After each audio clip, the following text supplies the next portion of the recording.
ڈس honesty کا سب سے بڑا معاملہ ہے. جدید نفسیات کا بابا آدم مانا جاتا ہے فرائڈ، اور فرائڈ کے نزدیک انسان کے محرکات عمل میں سب سے زیادہ طاقتور، سب سے زیادہ پوٹنٹ سیکس ہے. مارکس نے قرار دیا پیٹ کو معاشی ضرورت، فرائڈ نے کہا نہیں، سیکس ہے اصل شے، اصل محرک انسان میں. یہاں تک کہتا ہے ایڈیپس کمپلیکس، باپ اگر محبت بھری نگاہ سے بیٹی کو دیکھ رہا ہے تو یہ بھی سیکس ہے، اور ماں اگر بیٹے سے محبت کر رہی ہے تو یہ بھی سیکس ہے. انا للہ و انا الیہ راجعون. ان کمبختوں کا اصل یہ معاملہ ہے کہ ایک شے پر نگاہ جم گئی تو سب کچھ اسی کے گرد گھما دیا. مطلب بات غلط نہیں ہے. Sexual motive one of the most important motives, no doubt about it. اگر یہ نہ ہو، اگر عورت میں مرد کے لیے اٹریکشن نہ ہو، اگر عورت کو مرد کی احتیاج نہ ہو تو تمدن ختم ہو جائے. کون شادی کا کھکیڑ مول لے گا؟ ایک پیٹ پالنا اور ہے، ایک خاندان کی ذمہ داری اور ہو جائے گی. یہ اس قدر زبردست جو ہے، یہ موٹیویشن ہے، اندر سے جذبہ ہے اور اٹریکشن ہے شدید. اس اعتبار سے یوں سمجھیے جتنا زوردار گھوڑا ہو اتنی ہی زوردار لگام چاہیے اگر ڈسپلن میں رکھنا چاہتے ہیں. لہذا اس سیکس کو ڈسپلن میں لانے کے لیے کہ قانونی تعلق ہو ایک مرد اور عورت کے درمیان، ازدواج ہو، شادی ہو جائے، یا دوسرا راستہ وہ بھی تھا جو آج کل نہیں رہا، باندھی ہو کسی کی، مل کے یمین ہو، ان کے اندر سیکشول انٹرکورس جو ہے وہ ہو اور اس سے باہر نگاہ بھی نہ جائے. اس زنا کے بارے میں حضور نے جو اچھا، ایک تو میں آپ کو بتاؤں کہ قرآن اور حضور دونوں کس قدر حقیقت پسند ہیں.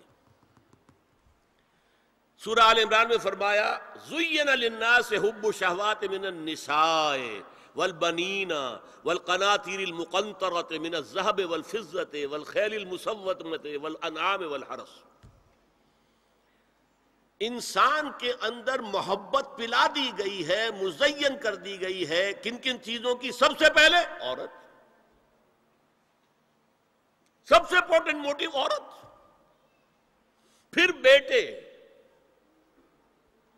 پھر ڈھیروں مال، سونا چاندی، اعلیٰ گھوڑے نشان زدہ، اور مال مویشی اور کھیتی، لیکن سب سے پہلے عورت. زُيِّنَ لِلنَّاسِ حُبُّ الشَّهَوَاتِ مِنَ النِّسَاءِ وَالْبَنِينَ وَالْقَنَاطِيرِ الْمُقَنطَرَةِ مِنَ الذَّهَبِ وَالْفِضَّةِ وَالْخَيْلِ الْمُسَوَّمَةِ وَالْأَنْعَامِ وَالْحَرْثِ. اسی طرح دیکھیے حضور صلی اللہ علیہ وسلم فرماتے ہیں، یہ مسند احمد میں بھی حدیث ہے اور حاکم اور بیہقی نے بھی، عن انس ابن مالک رضی اللہ تعالی عنہ قال قال رسول اللہ صلی اللہ علیہ وسلم حبب الی النساء والطیب وجعلت قرۃ عینی فی الصلاۃ. اس تمہاری دنیا میں سے مجھے 3 چیزیں محبوب کر دی گئی. حببا الیہ، نمبر 1 نساء. کوئی جھجک کی ہے اپنے بیان کرنے میں؟ ہم شاید یہ جملہ کہتے ہوئے جھجکیں گے، اللہ کا رسول نہیں. حقیقت ہے، اس کا اعتراف کرو. بہت مضبوط موٹیو ہے، اس میں کوئی شک نہیں، کوئی شک نہیں، کوئی شک نہیں.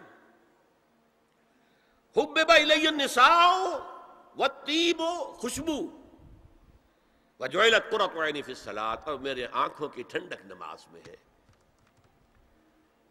اسی طرح خود قرآن میں سورہ احزاب میں جب حضور سے کہا گیا کہ اب بس جتنی شادیاں ہو چکی تھیں آپ نے کر لی ہیں، اب آئندہ نہ کیجیے، وہاں بھی صاف الفاظ آئے ہیں. اللہ کو بھی واللہ لا یستحیی من الحق، اللہ کو حق بات کہنے میں کوئی حیا یا کوئی جھجک نہیں ہے.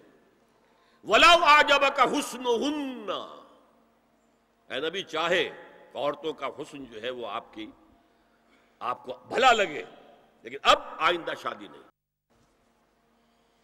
یہ میں تائید کر رہا ہوں فرائڈ کی. اس گدھے نے جو آگے تک پہنچا دیا ہے معاملہ وہ ہے غلط. بنیادی بات صحیح ہے، قرآن مجید کے مطابق ہے کہ سیکس موٹیو بہت سخت ہے، بہت زوردار ہے. اب زنا جو ہے اس کے لیے حضور نے جو کچھ فرمایا وہ سن لیجئے. عن ابن عباس قال ما رأيت شيئا اشبه باللمم مما قال ابو ہریرہ عن النبی صلی اللہ علیہ وسلم. حضور کی حدیث ہے، ان اللہ كتب على ابن آدم حظه من الزنا ادرک ذالک لا محال. اللہ تعالیٰ نے ہر انسان کا زنا میں ایک حصہ لکھ دیا ہے جو اس کو پہنچ کر رہے گا.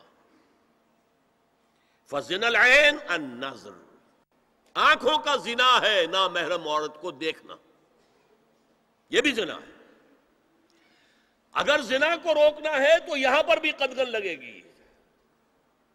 ایک جگہ آیا ہے حدیث میں النظر سہم، یہ تیر ہے. یہ نظر جو ہے نگاہوں کے تیر، یہ تو آپ شاعری کے اندر بھی اور گانوں کے اندر بھی نگاہوں کے تیر سنتے ہیں کہ نہیں سنتے؟ النظر سہم، یہ تیر ہے. وزن اللسان النطق یا منطق، زبان کا زنا ہے کسی عورت سے گفتگو کر کے چٹخارے لینا. عورت کی آواز میں بھی ایک لوچ ہے، حسن ہے. اللہ تعالیٰ نے اسے سراپا ایسا بنایا ہے کہ مرد کے لیے اس کی ہر شے کے اندر اٹریکشن ہے، اس کی آواز میں اٹریکشن ہے. والنفس تمنا و تشتہی، اور باقی رہ گیا نفس، وہ تمنا کرتا ہے کہ اب میں اس سے آگے بھی بڑھوں اور زنا بھی کر لوں. والفرج یصدق ذلک کلہ او یکذب، لیکن یہ ہو بھی سکتا ہے نہیں بھی ہوتا، لیکن یہ زنا تو کر چکا نا. کان کا زنا اس نے کر لیا، آنکھ کا زنا اس نے کر لیا، زبان کا زنا اس نے کر لیا. ایک کو زنا کی تعریف میں لایا. ایک اور روایت ہے جو مسلم میں ہے، عن ابی ہریرہ کتب علی ابن آدم نصیبہ من الزنا مدرک ذلک لا محالہ فالعینان زناہما النظر والاذنان زناہما الاستماع واللسان زناہما الکلام والید زناہا البطش والرجز زناہا الخطأ والقلب یہوی وتمنا. یہ زبان کا بھی زنا ہو رہا ہے، کان کا بھی زنا ہو رہا ہے، ہاتھ کا بھی ہو رہا ہے، کہیں لمس کیا ہے عورت کے جسم کو، ہاتھ ملایا ہے اس سے، اور چل کر کہیں جا رہا ہے دیکھنے کے لیے، یہ پاؤں کا زنا ہو رہا ہے. یہ ہے زنا کی شکلیں جو محمد الرسول اللہ صلی اللہ علیہ وسلم نے بیان کی ہے. تو زنا کا روک تھام، زنا کی جو ہمارے معاشرتی اہداف کے اندر بہت اہم ہے، بہت اہم ہے، بہت اہم، ورنہ معاشرہ ٹوٹ پھوٹ کا شکار ہو جائے گا. میاں بیوی میں اعتماد نہیں ہے، بے اعتمادی کی فضا میں اولاد جو پلے گی اس کی منفی نفسیات ہوں گی، کبھی مثبت نفسیات نہیں ہو سکتی. والدین میں محبت ہے، آپس میں اعتماد ہے، تو ایک دوسرے پر اعتماد ہے، ایک دوسرے کا لحاظ ہے، ایک دوسرے کی دلجوئی ہے، ایک دوسرے کی مدد ہے. یہ ساری چیزیں جو ہے وہ ایک فضا پیدا کرتی ہیں گھر کے اندر. وہ ایک نارمل، ایک صحت مند فضا جس میں کہ نئی نسل پروان چڑھے گی تو وہ ایک پازیٹیو اور مثبت نفسیات لے کر پیدا ہو. اچھا، اور دیکھیے اس میں کیا کیا کچھ حضور کی طرف سے آئے ہیں. حضرت جابر ابن عبداللہ فرماتے ہیں، من کان یؤمن باللہ والیوم الاخر فلا یخلون بامرأۃ لیس معها ذو محرم فإن ثالثہما الشیطان. رواہ احمد. دیکھو، جو شخص بھی اللہ پر اور یوم آخر پر ایمان رکھتا ہو وہ کبھی کسی اجنبی عورت کے ساتھ خلوت میں نہ رہے، ملاقات نہ کرے جس کے ساتھ کہ اس کا کوئی محرم شامل نہ ہو. کوئی عورت آئی ہے آپ سے مسئلہ پوچھنے کے لیے، اس کا باپ، اس کا بیٹا، اس کا بھائی، اس کا شوہر ساتھ ہونا چاہیے، اکیلے نہیں. اس لیے کہ ثالثہما الشیطان. جہاں یہ ایک مرد اور ایک عورت جو ایک دوسرے کے لیے نامحرم ہے، جب ملیں گے تیسرا وہاں شیطان موجود ہوگا. اسی طرح حضرت ابن عباس کی روایت ہے، لا یخلون رجل بامرأۃ الا ومعها ذو محرم ولا تسافر المرأة الا مع ذی محرم. کوئی مرد کسی عورت کے ساتھ خلوت میں نہ ہو، اکیلے نہ ہو، مگر یہ کہ اس عورت کے ساتھ اس کا محرم موجود ہو۔